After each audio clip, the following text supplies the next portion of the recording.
The energy released from food equals total energy output. If energy intake equals energy output, then a person's weight is stable. If not, then weight is either lost or gained. Energy intake is the energy liberated during food oxidation. Energy output includes energy immediately lost to heat, which is about 60%, used to do work, driven by ATP, and stored as fat or glycogen. Nearly all energy from food is eventually converted to heat, which cannot be used to do work. Heat energy warms tissues and blood, helps maintain homeostatic body temperature, and allows metabolic reactions to occur efficiently. The metabolic rate is the total heat produced by chemical reactions and mechanical work of the body. It can be measured directly with a calorimeter, measuring heat liberated in a water chamber. Metabolic rate can be measured indirectly using a spirometer to measure oxygen consumption, which is directly proportional to heat production. Basal metabolic rate, or BMR, reflects the energy a body needs to perform its most essential activities. BMR is measured in the post-absorptive state after a 12-hour fast, in a reclining position, relaxed mentally and physically, at room temperature of 20 to 25 degrees Celsius. BMR is recorded as kcals per square meter of body surface per hour. BMR is influenced by several things. Age and gender affects BMR. Males have a disproportionately higher BMR, and it decreases with age. BMR increases with temperature, stress, and increased thyroxine. Hyperthyroidism causes many problems, resulting from the high BMR it produces. Patients with hyperthyroidism catabolize stored fats and tissue proteins. Despite increased hunger and food intake, the person often loses weight, bones weaken, and muscles, including the heart, atrophy. Hypothyroidism results in slowed metabolism, obesity, and diminished thought processes.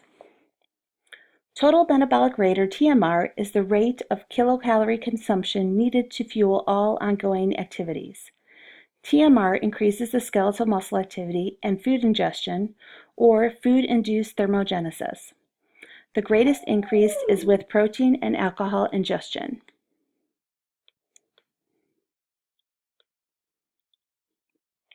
Our next topic is the regulation of body temperature. Body temperature reflects the balance between heat production and heat loss. At rest, the liver, heart, brain, kidneys, and endocrine organs generate the most heat. During exercise, heat production from skeletal muscles increases dramatically. Our normal body temperature is 37 degrees Celsius plus or minus 5 degrees Celsius. This is 98.6 degrees Fahrenheit. Optimal enzyme activity occurs at this temperature. Increased body temperature denatures proteins and depresses neurons. In children under 5, a temperature of 41 degrees Celsius can lead to convulsions. 43 degrees Celsius, or 109 degrees Fahrenheit, is the limit for life. Tissues can tolerate low body temperature much better.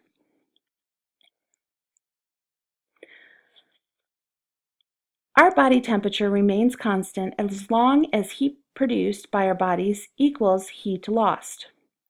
We produce heat through basal metabolism, shivering, thyroxine and epinephrine, and the temperature effect of warmer cells, metabolize faster, producing more heat. We lose heat through radiation, conduction, convection, and evaporation. The body's core, the organs within the skull, and the thoracic and abdominal cavities have the highest temperature. A rectal temperature is the best clinical indicator. Core temperature is regulated and is fairly constant. Blood is a major agent of heat exchange between the core and the shell. The shell, or skin, has the lowest temperature, which fluctuates between 20 and 40 degrees Celsius. There are 4 mechanisms of heat transfer. Make sure you know these and put them in your long-term memory for upcoming nursing classes. Patients, especially infants, lose heat quickly and their environment must be optimized so energy is not lost unnecessarily to heat. Radiation is the loss of heat by infrared rays. Conduction is the transfer of heat by direct contact. Convection is the transfer of heat to the surrounding air. Evaporation is heat loss due to evaporation of water from the body surfaces. Heat absorbed by water during evaporation is known as the heat of vaporization. Insensible heat loss accompanies insensible water loss from the lungs, oral mucosa, and skin. Typically, insensible heat loss is 10% of the basal heat production. Sensible heat loss occurs when body temperatures rise and sweating increases water vaporization. This picture shows the mechanisms of heat exchange. Conduction occurs when the hot water transfers heat to the woman's skin. Radiation is when heat transfers from the exposed part of the body to cooler air. Convection occurs when warmer air moves away from the body via breezes. There may also be evaporation of perspiration, which removes excess body heat. Within the preoptic region of the hypothalamus is the main integrating center for thermoregulation. We have two thermoregulatory centers, the heat loss center and the heat promoting center. The hypothalamus receives afferent input from peripheral thermoreceptors in the skin and central thermoreceptors in the core. The hypothalamus initiates appropriate heat loss and heat promoting activities.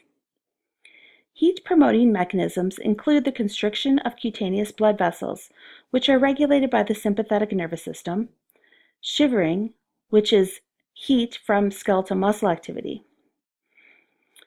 Increases in metabolic rate, like chemical, non-shivering thermogenesis via epinephrine and norepinephrine, stimulated by cold temperatures, are seen in infants.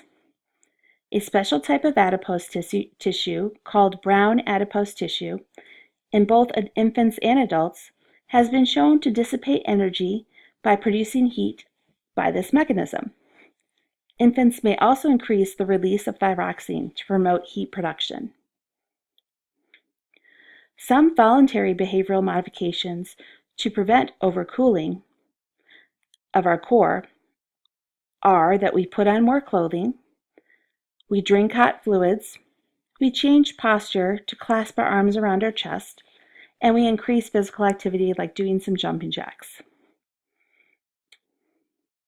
Frostbite is an extremely serious condition due to exposure to very cold weather. Blood flow to the skin is restricted, causing skin cells to be deprived of oxygen and nutrients. Skin cells die, leading to tissue damage. Heat loss mechanisms protect the body from excessively high temperatures. Most heat loss occurs through the skin via radiation, conduction, convection, and evaporation. Whenever our core temperature rises above normal, it inhibits the hypothalamic heat-promoting center. At the same time, it activates the heat loss center and triggers one or both of the following: dilation of cutaneous blood vessels or enhanced sweating. Dilated blood vessels allows the blood vessels to swell with warm blood, and the shell loses heat by radiation, conduction, and convection. If the body is extremely overheated or if the environment is so hot that the heat cannot be lost by other means, evaporation becomes necessary.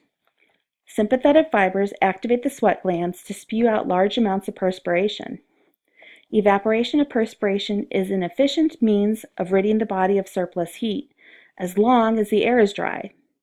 However, if the humidity is high, evaporation occurs very slowly. Behavioral measures like reducing activity, seeking a cooler environment, and wearing light-colored, loose-fitting clothing also can help. Figure 24.281 shows the negative feedback mechanisms of regulating body temperature. If there is an increased body temperature, the blood is warmer than the hypothalamic set point. This activates the heat loss center in the hypothalamus. The body reacts in two ways. Sweat glands secrete perspiration, which is vaporized by body heat. helping to cool the body, and skin blood vessels dilate. Capillaries become flushed with warm blood, and heat radiates from the skin surface. Both of these changes decrease the body temperature and blood temperature. The hypothalamus heat loss center shuts off, and we are back into balance. If the body temperature decreases to make the blood cooler than the hypothalamic set point, the heat promoting center in the hypothalamus is activated. This causes blood vessels to constrict, diverting blood from the skin to deeper tissues. This minimizes heat loss from the skin surface.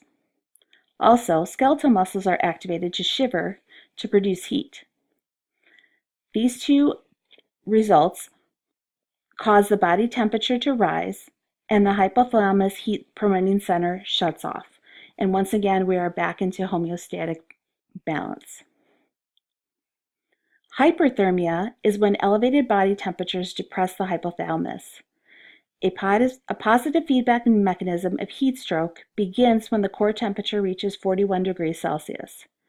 Increasing temperatures cause increased metabolic rates, which cause increased temperatures, which cause increased metabolic rates, and it continues and it continues. The skin becomes hot and dry, organs can be damaged, and this can be fatal if not corrected. So this is heat stroke or hyperthermia. Now there's also something called heat exhaustion or exertion-induced heat exhaustion. This describes the heat-associated extreme sweating and the collapse of an individual during or following vigorous physical activity. Elevated body temperature and mental confusion and/or fainting is due to dehydration and low blood pressure. In contrast to heat stroke, the heat loss mechanisms are still functional in heat exhaustion.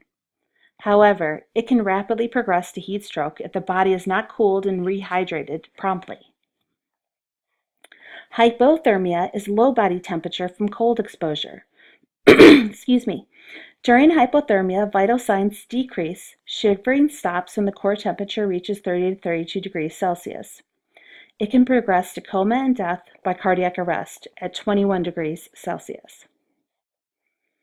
A fever is controlled hypothermia due mostly to infection, but also cancer, allergy, or central nervous system injuries. Macrophages release cytokines called pyrogens that cause the release of prostaglandins from the hypothalamus, resetting the thermostat higher. It triggers heat producing mechanisms, and body temperature rises. Our natural body defenses, or antibiotics, reverse the disease process. Cryogens reset the thermostat to a lower normal level, activating heat loss mechanisms so temperatures fall.